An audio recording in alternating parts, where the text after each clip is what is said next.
everyone, it's Tammy. Thank you very much for being here.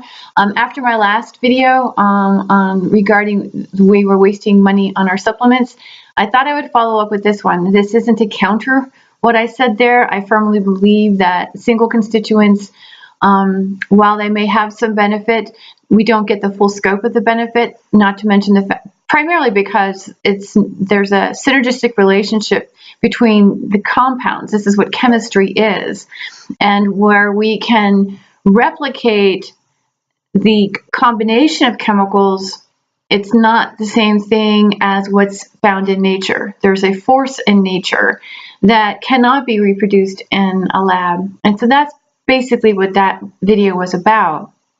And that the more we stick with a life force, so to speak, the better off we are. We actually have a better opportunity to enhance our health with life force.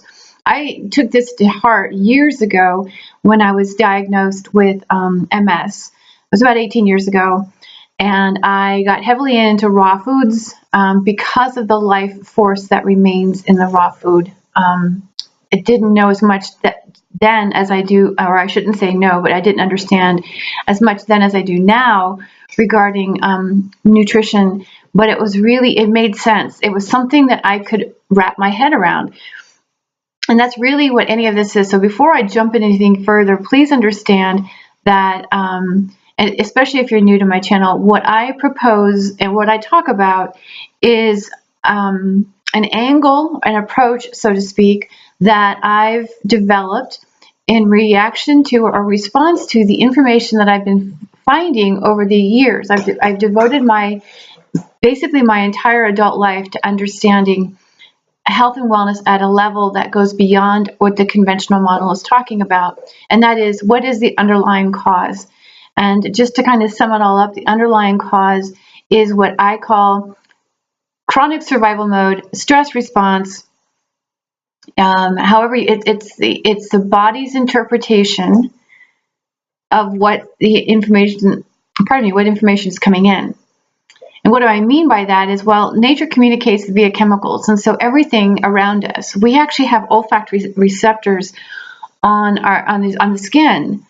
And so this is significant because this means that aromatics that are floating around are affecting us whether we know it or not. And so all of this information comes in, whether it is nature-made or man-made, and how the body interprets it depends on the individual genome. And from there, it goes into survival mode because it's designed to keep us alive. We may not like being in survival mode. We may not what a survival mode actually looks like because we may be living with pain, any kind of discomfort, sleep issues, you name it. Any sort of health issue is a sign, number one, that the body is working in your favor, and number two, it's in chronic survival mode. So that said, what I propose here doesn't necessarily resonate with everybody, and that is okay. We're all here, we all have our own perspectives, and if we can find people that we align with, that make sense to us, we can agree. I mean, just yesterday, I was walking through the streets and I encountered a gentleman and never met him before, never seen him before. He was on his way to an activity and jumped into talking to me about Christians and Muslims, and this isn't going to go sour, so don't worry about it. But he basically was talking about how as long as they don't hurt him, he doesn't care what people believe in. It doesn't matter to them. And this may not sit well with everybody. Some people have their, very strong feelings about different things. So what I'm suggesting here is that in this case, this dialogue, it made sense to me what he was saying. As long as somebody didn't threaten him or try to bring harm to him, he was cool with whatever they wanted to believe in. And I could align, it's like, yeah, that resonated with me. That may not resonate with you, and that's okay. That's my point here, is that we each have a different outlook, a different approach, a different belief system. And sometimes our belief systems, come together, and sometimes they collide. And if they don't make sense to you, you're welcome to say so. I would appreciate respect. If anything, just respect this is my art. This is how I express myself. So, because the bottom line is not everyone's going to agree on the same facts and the same points. So understanding that we interpret this world differently is important, and if we can just treat that with respect. And so that's all I'm asking for here. And it's not like I've encountered any issues here. I have encountered issues on other social media platforms where these videos were on there. And so I just want to say up front that I've devoted my life to this. If you're new, my title, or I guess you want to call it, one of the titles that I like to go by is aromacologist. I'm also an olfactory therapist. The aromacology, well, actually even olfactory therapy, it all kind of rolls into one. I've been doing this for 30 years. My background includes pharmacology. My background also includes the science of nutrition, the chemistry of food, so to speak. It breaks it down to the constituents, and that's the reason for that last video. So with that depth of understanding from the way I put things together and the level of research that I go through, and I talked about this last night on my radio show, that research for me isn't about Googling the next wiki page or some, magazine or online publication, that people can, it's none of that. It's not like on Huffington Post, or these are not the research papers that I'm doing, and I do not go into research documents that have been conducted by a party of interest. What I mean by that is a lot of these companies, basically all companies who are producing products, undergo research. They like to provide the evidence that this has been studied and that these products are quality. And so a lot of the universities are conducting these research projects, so to speak, but a party of interest is somebody from that company, or a number of somebodies from that particular company that's involved in the study. I don't even pay attention to those, because actually, as I discovered just yesterday through his own admission, a PhD doctor who has been known to produce information, nutritional information, about what's good for us and what you should be doing for this and health reasons, and it was all fake. He actually openly admitted. They questioned him, they called him out on it, and he finally admitted to it. And it makes it's discouraging, because there's a lot of us out there that are really wanting to help people and get them the good information that makes sense to them. And so knowing that this is happening makes it even harder to know what to believe in. And so, like I was saying, when I conduct research, it's not just about what answer am I looking for. I oftentimes will walk away from the research, and I pay for all of but this isn't magazines again. This is peer-reviewed, independent studies that are being conducted around the world, and I pay for this information. But I also am searching for basically what if I walk away and something comes up like, hey, what about this? What about this combination? And I start kind of piecing it from different angles. So that's the information that you get here. It's mindful, it's thoughtful, and it is definitely cross-referenced. So I tell you that because, again, it's not maybe something that you don't agree with, but just know that I'm not sitting here blowing smoke up your ass. It's something of value, and so we'll just leave it at that. If you're interested in following me, I'm on Instagram and Twitter at TammyDavis8. My email is tammy@synergessence.com. Please visit my website, which is synergessence.com. And I also am putting together a membership page on Patreon. That link is also below, which is on what I call epigenetic hygiene. And so if you're interested in that, epigenetic hygiene is basically how to work with your system in a mindful, simple way. And that is actually part of what this video is about. And again, it's a dialogue that I've had with a couple of people over the last few days that brings me to this point. And that is, my methodology basically is pairing whole nutrition. Okay, so foods with essential oils. That's what my work does. Why? Well, not because I am looking to sell oils, although I do that. I don't represent a company. My oils I bring them in from around the world. These are, so I don't represent any sort of, I'm not looking for a downline. And I've been working with these same farmers for basically the whole time. I was introduced to them years ago through my mentor, who was a bio and organic chemist. And I basically have taken his work and expanded on it. Like I said, I don't believe in a lot of supplements. That's the reason for that last video. If you want to know why, please visit that one. And that video is like I said, let's face it, we're wasting our money on supplements, in case you have a hard time finding what the last one was. But I don't believe in that for a good reason. And like I said, if you'll take a look at that, you'll understand more.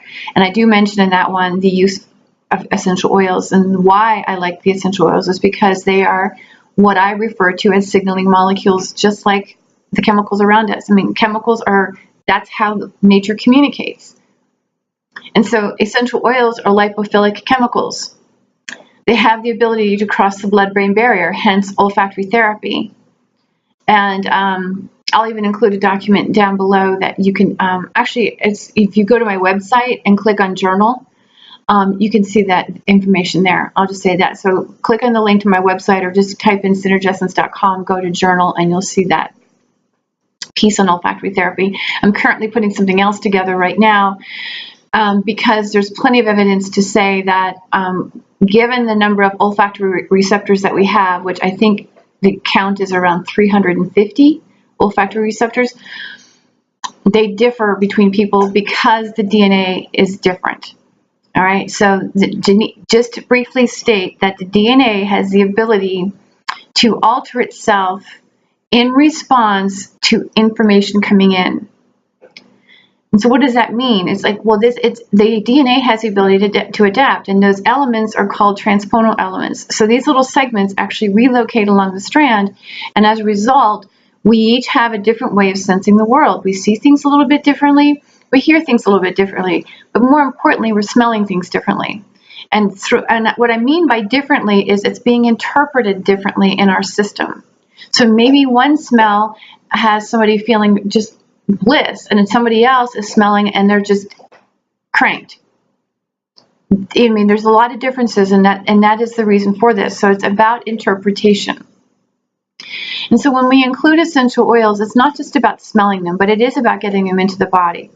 And like I said, the way the body interprets it is important, because if mindfully applied, you can actually modify, as I said, these are signaling molecules. You can actually modify the epigenome in a way that promotes greater health. What I mean by that is it reduces the stress level at the cell level, in turn helping to improve, or I should say, I don't want to say improve, it alters the way we use nutrition. See, in the stress response, the way we use nutrients, macro and micro, is completely thrown off because the body is in survival mode. And you might think, well, eating is necessary. Well, that's true, but we're talking about the natural stress response, which is supposed to be temporary, not ongoing. So when you have ongoing, well, if you have an ongoing stress reaction happening, which means you're not breaking your macronutrients down, which means you can't assimilate them. And as a result, because of all of this, what ends up happening is like if the cell needs strontium and it picks up manganese instead, you have a different reaction. This is what oxidative stress becomes, or this is what actually leads to oxidative stress. It's just an altered use of nutrients because the body is stressed. And it's not just mental and emotional, it is also environmental. So including essential oils actually helps relieve that and improve assimilation. Because, I mean, and it works for all different systems. I mean, they work throughout the body. when I pair it with food, whole foods, and you understand why you're including these foods in your diet, it makes a difference in how the body responds. It's that simple.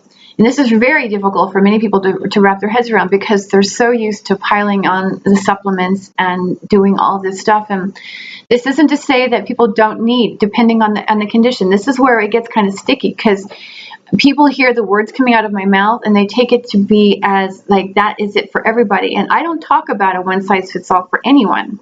What I'm suggesting is that everybody has different needs. And so understanding your needs, and this is where I can help you, makes all the difference in the world as to what you need to, as understanding what needs to happen next in order to improve your experience of health and wellness. So that's basically my system. I don't make essential oil recommendations because there's too many variations in our genome, number one, and number two, too many people take medications, and these cannot be paired up. And then we also have significant endocrine disruption going on as a result of tens of thousands of xenoestrogens in the environment. It's that serious, but it's not hopeless. So when you include oils, let me see where I want to go with this, because I know what I want to say. I'm just trying to figure out how I want to start. So single constituents, the reason why, another reason why these are not as effective as we would like to think they are, even though there's in vitro tests that kind of demonstrate good results, it's the in vivo tests that really matter. And so when you look at independent studies of in vivo testing, they're not getting the same results. And so that brings me to when I was doing some research for a particular client who's taking a series of Chinese supplements. And there was one of them had, I'm not going to give the patented name. If you want to know what it is, I'll just let me know. But there was a patented formula for basically pepperin, which is a constituent of black pepper. And the purpose that the company says is for bioavailability, to enhance bioavailability. Now, it's a patented formula, which tells me that there's something going on in there that is not necessarily of natural occurrence, although their website wants you to think it is.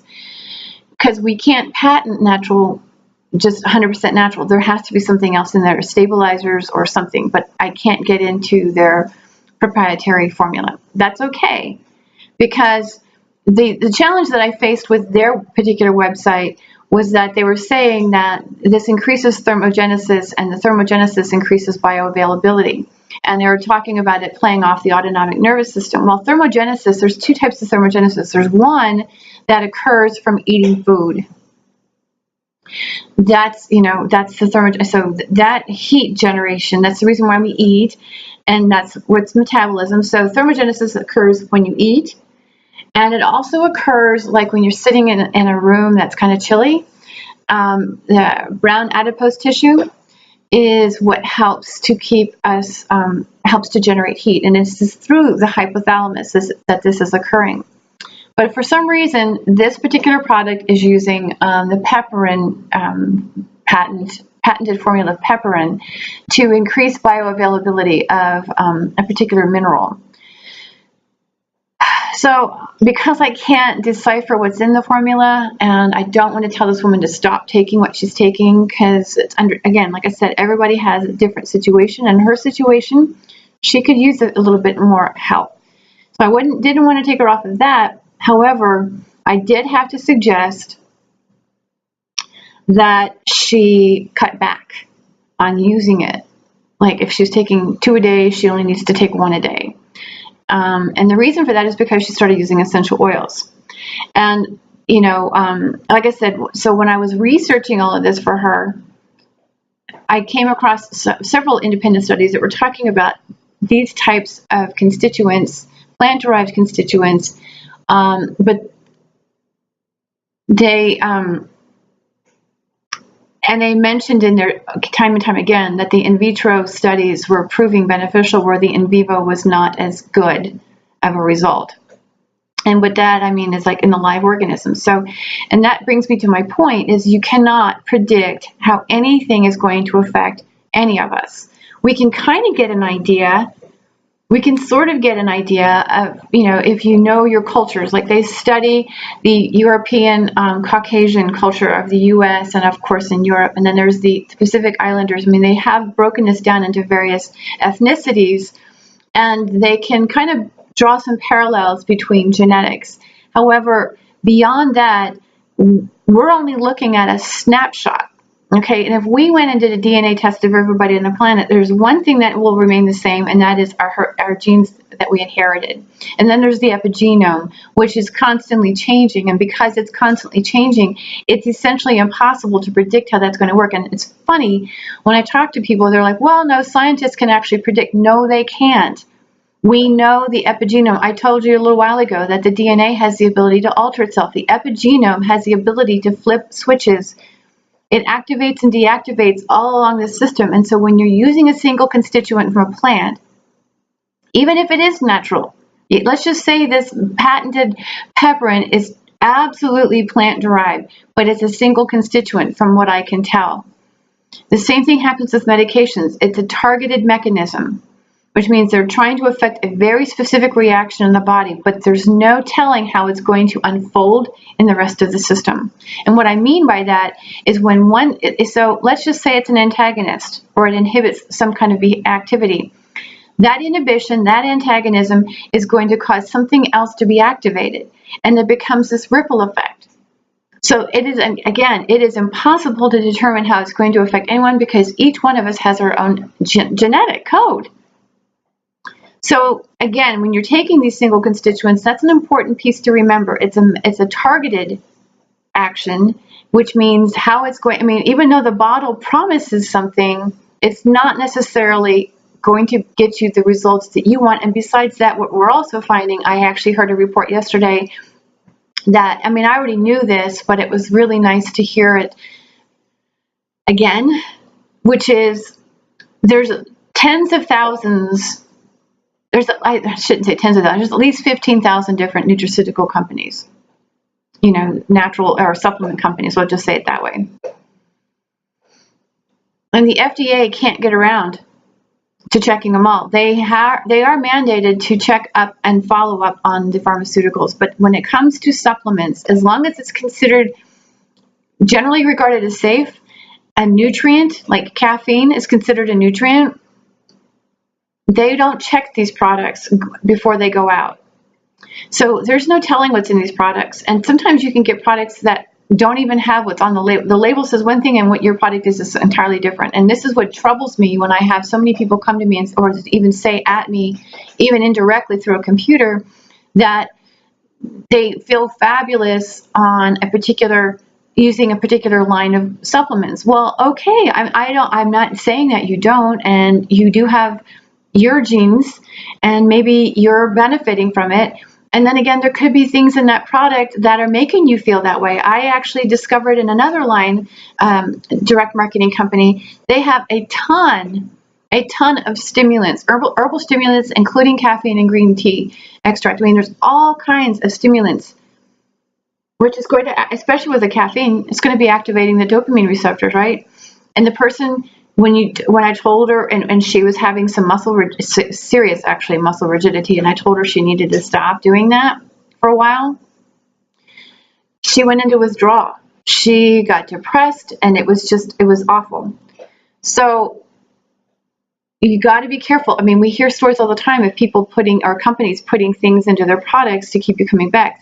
I've talked about this also with food, the processed foods. I mean, I've seen these patents for these plant constituents. Alpha-philandrine is a good example, which happens to be an appetite stimulant. It has also got a lemon lime flavor. So think of anything that has like a tang to it. Could be your hot Cheetos, could be any of your chips, right? And we just can't eat one. Isn't that somebody's slogan? So we have to be mindful that there's things being added to these products that are making us feel good and keep us coming back for more. And so when I talk about, such things, it's not to take people out from their business and diminish their ability to make money. It's just factual and giving people a chance to talk. And so that's why I'm mentioning this now. So when you're taking supplements with these plant-derived constituents, like I said, the in vivo results do not match the in vitro because it's impossible to predict how the body was going to manage it. That said, this is basically emulsifiers. They are also considered emulsifiers. It's also labeled as nanotechnology, nanoparticles, and so on and so forth. This is the reason why you want to be careful when you're using it with essential oils, because these nanoparticles, these emulsifiers, and so forth are implanted, or they're put into these products to enhance uptake. I'm not saying this is good or bad. I'm just saying that's why they're going in there. So if you are using essential oils, whether it's somebody like myself suggested it or designed them for you, or you're just using them on your own, please be careful with your personal care products and your supplements, because a lot of these products, and I could sit here and name some, and I don't think it's necessary because I think basically they all are doing it at this point, contain bioavailability enhancing particles, meaning they are helping with the uptake. But if you're including that with essential oils, now you're getting too much. Okay, you're getting too much, especially if it's fat-soluble nutrients, like your A, your E, your D. You just don't want to. You want to back off, is what I'm saying, because you're possibly having symptoms that you don't realize are because of the combination. You may be using oils and not feeling good, so you stop using the oils. And all you have to do is adjust how much of the supplement you take. It actually means you need to take less. That's all it means. So I'm not trying to step on people's toes. I'm just basically trying to say, hey, if this is what you're doing, it's okay. But be mindful and just back off in the supplements, because you don't need a lot of the oil already. So you're only using a small amount of that, hopefully. And so just use a smaller amount of your supplements. This is the reason why the food and the oils work well together, because they assist in the uptake and you don't have to take a lot of supplements after that. So I hope this makes sense.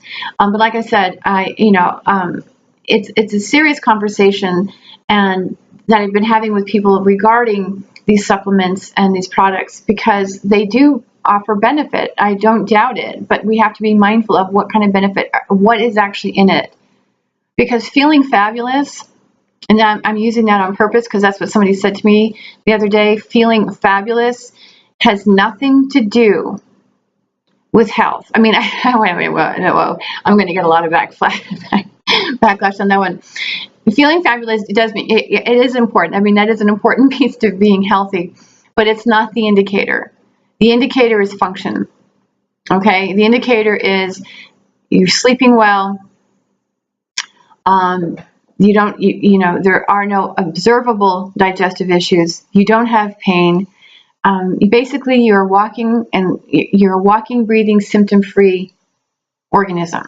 At that point, saying you feel fabulous is great. But if you're taking a lot of supplements and it keeps you feeling good in your mind, but your body is not so feeling good, you might want to rethink about what's actually helping.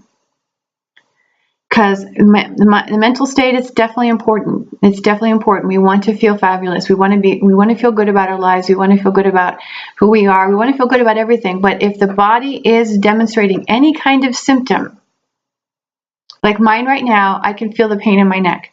And if you're new to here, then you don't know that I actually have what's known as paraneural cysts in my neck. And that's a result of a head injury that I had.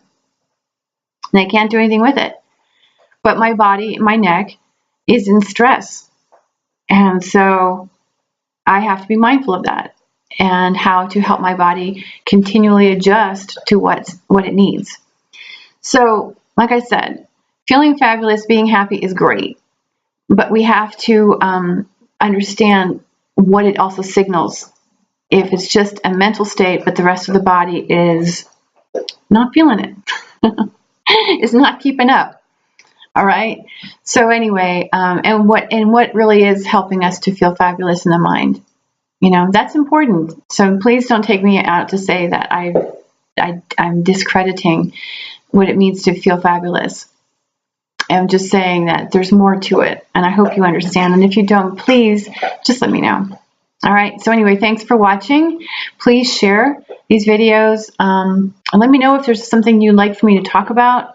I'm always open, and I'm happy to put things together for you. I thought there was something else I was going to say because I was just thinking about, but I think I pretty much covered it. Yeah, I think I did. So anyway, again, blessings to you. I appreciate you, and I look forward to hearing from you. Bye.